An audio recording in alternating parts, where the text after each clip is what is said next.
राम राम जी, नमस्ते, जय हिंद, जय भारत। कैसे आप सब? उम्मीद करते हैं सब ठीक ठाक होंगे। बहुत बहुत स्वागत है आप सबका हमारे यूट्यूब चैनल पर जिसका नाम है जीके सरल स्टडी।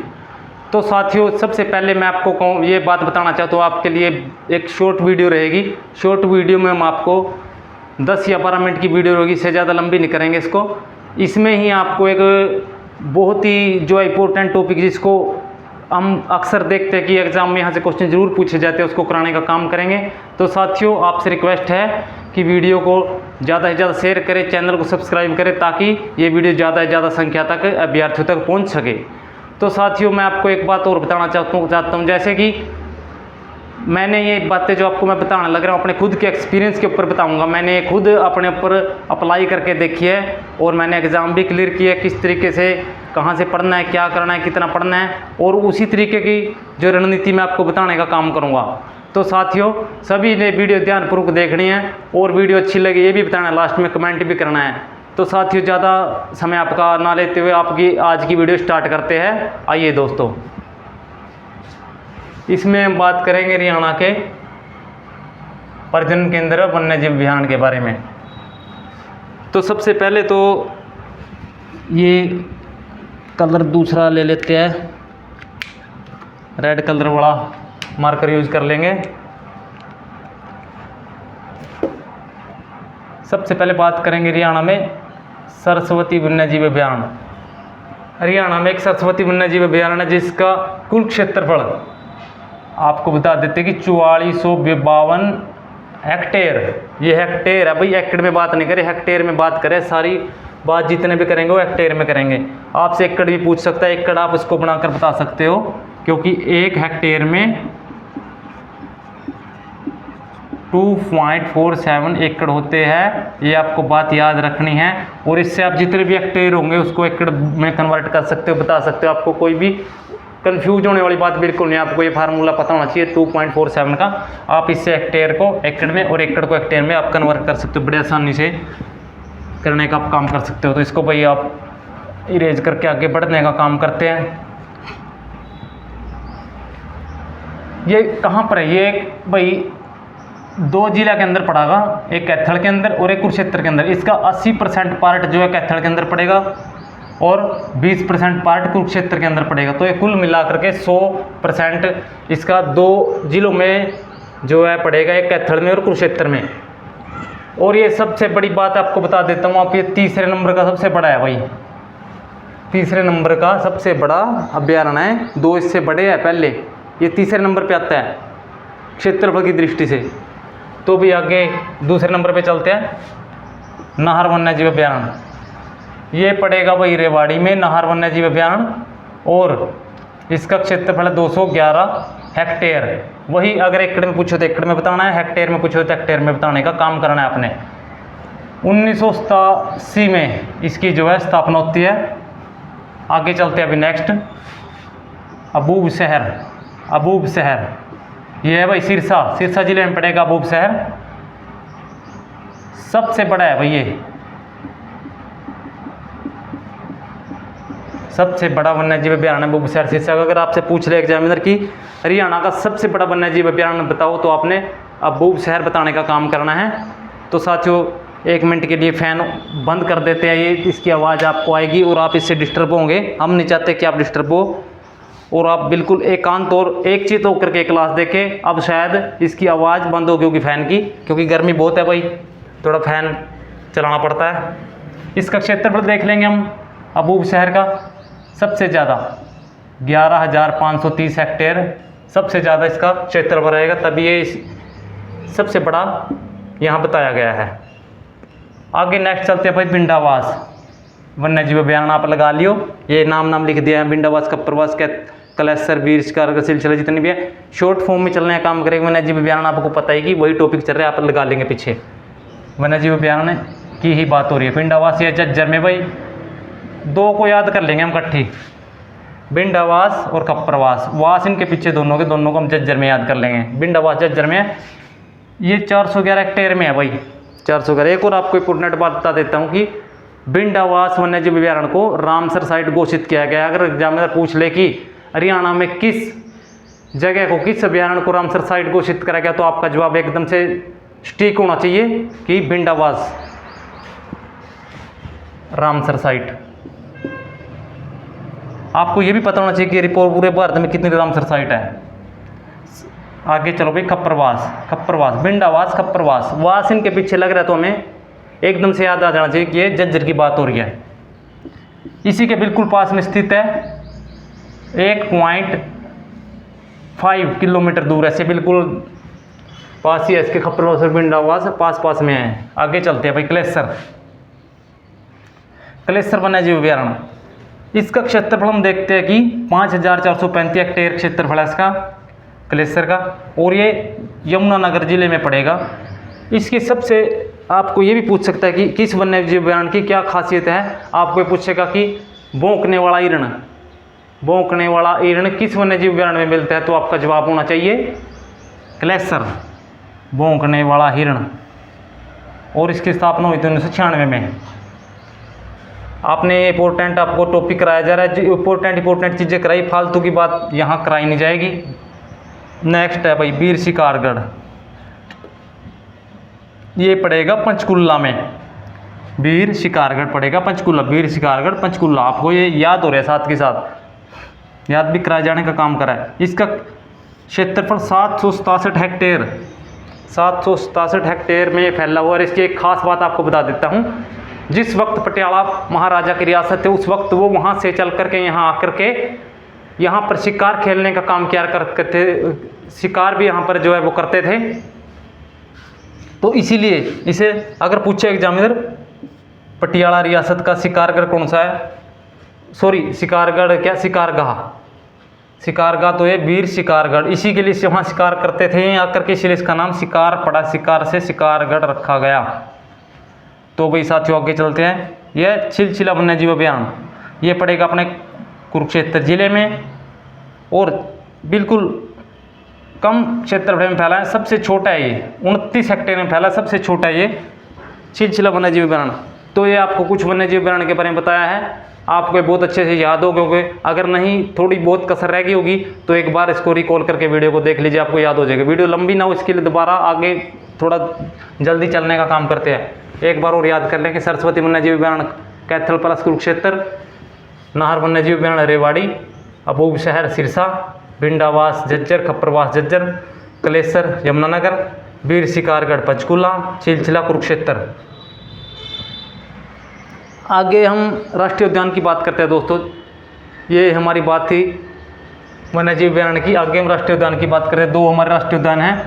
पहले नंबर पे है सुल्तानपुर,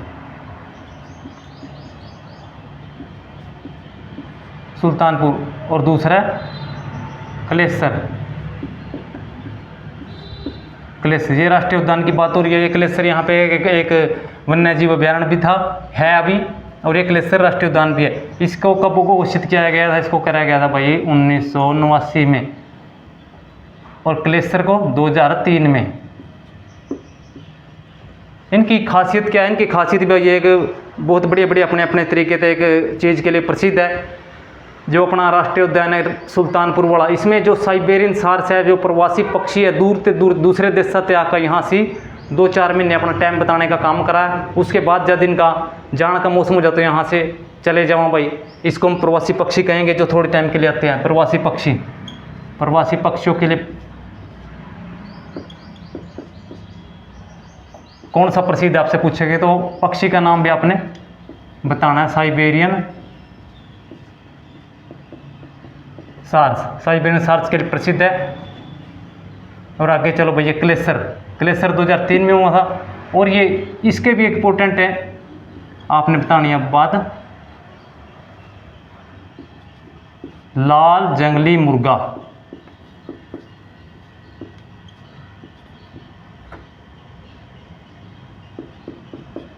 लाल जंगली मुर्गे के लिए प्रसिद्ध है भाई ये कलेसर राष्ट्रीय उद्यान। आपको दोनों राष्ट्रीय उद्यान याद होने चाहिए, सुल्तानपुर राष्ट्रीय उद्यान और कलेसर राष्ट्रीय उद्यान। सुल्तानपुर की स्थापना 1989 में और कलेसर की 2003 में। सुल्तानपुर प्रवासी पक्षी साइबेरियन के लिए प्रसिद्ध है। पक्षी तो और भी बहुत से आते हैं, लेकिन अगर ज़्यादातर आपको साइबेरियन पूछने के चांस बहुत ज़्यादा है। लाल जंगली मुर्गे के लिए प्रसिद्ध है कलेसर। आगे प्रजनन केंद्र, थोड़ा जल्दी चलेंगे भाई, वीडियो ज़्यादा लंबा ना हो। प्रजनन केंद्र वहाँ पे क्या होता है प्रजनन के अंदर, जैसे कि कोई भी प्रजाति है जैसे कम होती जा रही है, उनको प्रजाति को क्या करेंगे वहाँ पर ले जाकर प्रजनन के अंदर में नर या मादा को ले जाएंगे, उनसे हम वो प्रजनन कराने का काम करेंगे, वो उनसे प्रजनन करा के आगे प्रजातियों को बढ़ाने का काम करेंगे। तो भाई आगे इसको पढ़ते हैं कितने प्रजनन के अंदर हरियाणा में टोटल, तकरीबन यहाँ लिखवाई दीजिए चिंकारा, कैरू,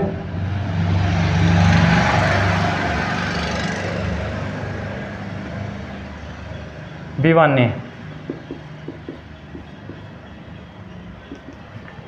एक मिनट दोस्त, थोड़ा ये स्केच में दिक्कत आ गई है।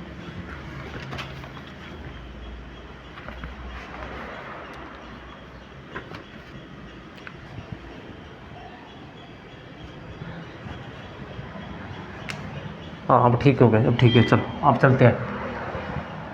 ये चिंकारा प्रजनन के अंदर कैरू भिवानी में, मोर चिंकारा, ये झबुआ, झबुआ नाम की एक जगह है,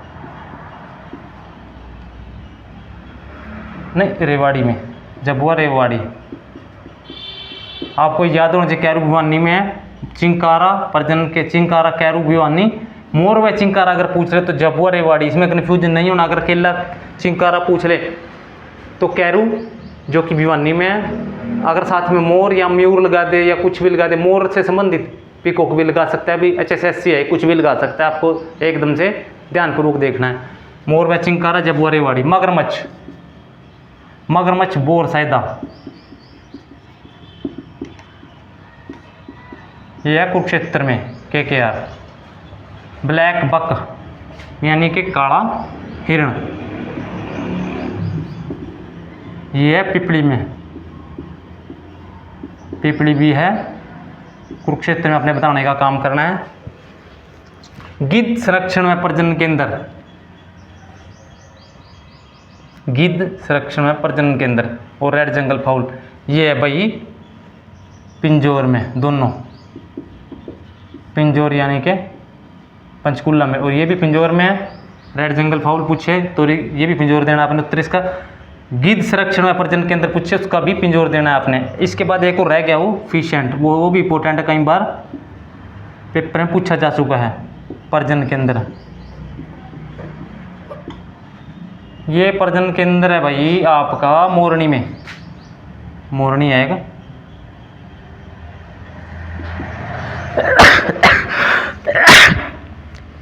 सॉरी भाई बीच में छींक आ गई थी।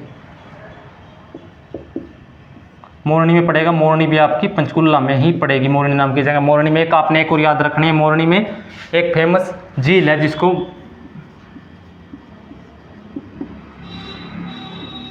टिक्करताल झील बोला जाता है। अगर टिक्करताल झील आपसे पूछ ले कि टिक्करताल झील कहाँ है तो आपका जवाब होना चाहिए मोरनी में।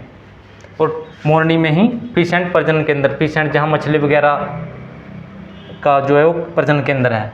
अब बात करते हैं संरक्षण रिजर्व। संरक्षण रिजर्व जिसको सरकार ने संरक्षित क्षेत्र घोषित कर दिया है उसको हम संरक्षण रिजर्व बोलते हैं। एक इसमें सरस्वती संरक्षण रिजर्व और दूसरा है वीरबारा। ये वही कुरुक्षेत्र प्लस कैथल और वीरबारा पड़ेगा आपका जींद में। इनके बारे में ज़्यादा डिटेल आपको जानने की जरूरत नहीं, सिर्फ आपको पता होना चाहिए संरक्षण रिजर्व कितने हैं और कहाँ कहाँ पड़ते हैं। वीरबारा जींद में है और सरस्वती कैथल प्लस कुरुक्षेत्र में है। ज़्यादा इसका कैथल में एरिया तो 80% इसका एरिया कैथल में है। एक और आपको बता देते हैं भाई, थोड़ा यहाँ पे एक चीज़ मिस हो गई थी आपको। मैं नहीं चाहता कि भी आपकी कोई भी चीज़ मिस हो, जो मेरे दिमाग में पॉइंट आएंगे मैं साथ के साथ बताने का काम करूँ। सरस्वती वन्यजीव उद्यान को हम कहेंगे, एक और नाम से पुकारा जाता है इसको सोनसर जंगल के नाम से भी पुकारा जाता है। अगर आपसे पूछ ले सोनसर जंगल कहाँ है तो आपने देना है अपना ये क्वेश्चन इसी से संबंधित है, आपने इसको उत्तर देना है कैथल प्लस कुरुक्षेत्र। सिंहोत्सर भी इसको बोलते हैं, सिंहोत्सर वन। तो कंफ्यूज बिल्कुल नहीं होना भाई, अपने एकदम दड़ाई से जवाब देना है। चिड़ियाघर की बात कर लेते हैं भाई, कितने शायद यहाँ से नज़र नहीं आ रहा होगा चिड़ियाघर, यहाँ ऊपर लिख दे थोड़ा। हाँ, भिवानी पिपली रोहतक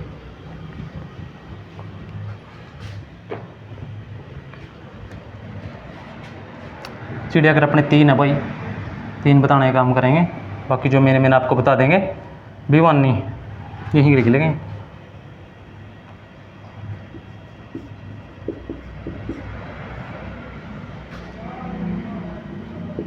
पिपली और रोहतक 3 हो गया भाई, भिवानी हो गया, पिपली हो गया और एक हो गया रोहतक। इसको हम याद करने का काम करेंगे। एक बहुत ही गजब की ट्रिक बताऊंगा आपको, बेहतरीन, जो आपको बहुत ही काफ़ी लंबे समय तक याद रहेगी। इसको आप भूलना भी चाहोगे तो भी नहीं भूल पाओगे। तो आइए देखते हैं इसमें अपने क्या काम करना है। भिवानी, इसका हम एक अक्षर ले लेंगे, बालू। बालू कहाँ रहते हैं? चिड़ियाघर में, चिड़ियाघर की बात हो रही है। बालू, पिपली, आके रोया। क्यों रोया करा था भाई? वो बालू न्यू रोया करा था भाई, वो लियाना का चिड़ियाघर में बंद कर दिया और उस पर ना रोटी गिरनी टाइम थे। कई बार बंदे का ज़्यादा खाने का मूड हुआ, उससे कह रहे हैं थोड़ा प्रॉपर तरीके से इनको डाइट दी जाती है। कई बार जो बाहर जंगल में रहते हैं खुले तरीके से अपना खा सकते हैं, लेकिन वहाँ पे आपको इनको बालुओं को, कोई भी जानवरों का चिड़ियाघर में एक प्रॉपर डाइट दी जाती है, बिना उससे ज़्यादा ना उससे कम। तो वो बालू ज़्यादा खाता था भाई, एक बालू था वो ज़्यादा खाना खाता था, आदी था ज़्यादा खाना खाने का। उसको चिड़ियाघर में लिया पिपली में और वो आके रोया। क्यों रोया? क्योंकि उसको ज़्यादा भूख लगती थी, खाना उसको उसकी डाइट के हिसाब से दिया जाता था। अपने सिर्फ याद करने की ट्रिक है, कहीं पे अप्लाई नहीं करना इसको भाई। कभी मैं पिपली चिड़ियाघर के जानवरों के बारे में कुछ गलत नहीं बोल रहा, बहुत अच्छे तरीके से रखते हैं वो। मैं वहाँ पे खुद विजिट करके आया हूँ एक बार। बालू पिपली आके रोया, एक सिर्फ ट्रिक है भाई, ट्रिक के तौर पे यूज करनी है। कब रोया वो? 82, 86, 86 को रोया। और आगे 7, 27, 44। ये मैंने कुछ डाटा लिखा है भाई, इसमें आपने तीनों का, इसमें आपको एकड़ जितने भी एकड़ फैला है वो याद हो गया। और आपका जो है सन है ये 1982 है भाई। सन किसकी स्थापना कब हुई अगर आपसे पूछ ले, इसमें बहुत कुछ याद बना। बालू यानी कि बालू से बन जाएगा भिवानी, पिपली तो पता है, भिवानी चिड़ियाघर, पिपली चिड़ियाघर। और आ की एक वर्ड लगा दिया था इसमें, ताकि एक ये सेंटेंस बन जाए, रोया से रोहतक। ये बन गया 82, 86। और इसका क्षेत्रफल यानी कि एकड़, ये 7 एकड़ में, 27 एकड़ में, 44 एकड़ में, 7, 7, 27, 7, 7, 27, 82, 86। और भीम लगा लो, या इसमें हमने बालू का एग्जाम्पल लिया। बालू, पिपली आके रोया। भालू से भिवानी, पिपली से पिपली और रोया से रोहतक। ये तीनों चिड़ियाघर हो गए आपके याद। और आपको एक और गजब का क्वेश्चन बता देता हूँ, कई बार के एग्जाम में पूछा गया है कि हाथी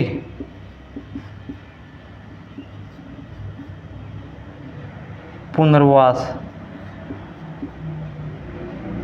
केंद्र, हाथी पुनर्वास केंद्र कहाँ पड़ेगा? यमुनानगर जिले में एक जगह है बनसंतूर।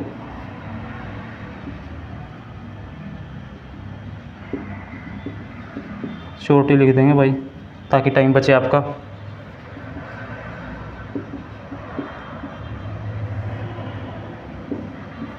यमुनानगर में एक जिला है, यमुनानगर जिले में एक जगह है बनसंतूर नाम से, वहाँ पर हाथी पुनर्वास केंद्र है भाई। अगर आपसे पूछ रहे तो एक ही है भाई, पूरे हरियाणा में एक ही हाथी पुनर्वास और संरक्षण केंद्र है यमुनानगर जिले के बनसंतूर में।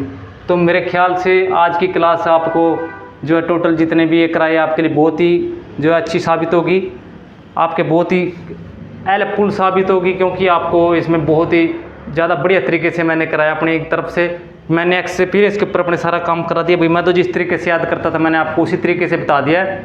बाकी आप भी अगर इस तरीके से याद करोगे तो आपको सफलता जरूर मिलेगी। और वीडियो को ज़्यादा से ज़्यादा लाइक कर दो, शेयर कर दो और कमेंट भी करो साथ के साथ कैसी लगी। अगर कोई इसमें परिवर्तन करने की जरूरत हुई तो परिवर्तन भी कराएंगे।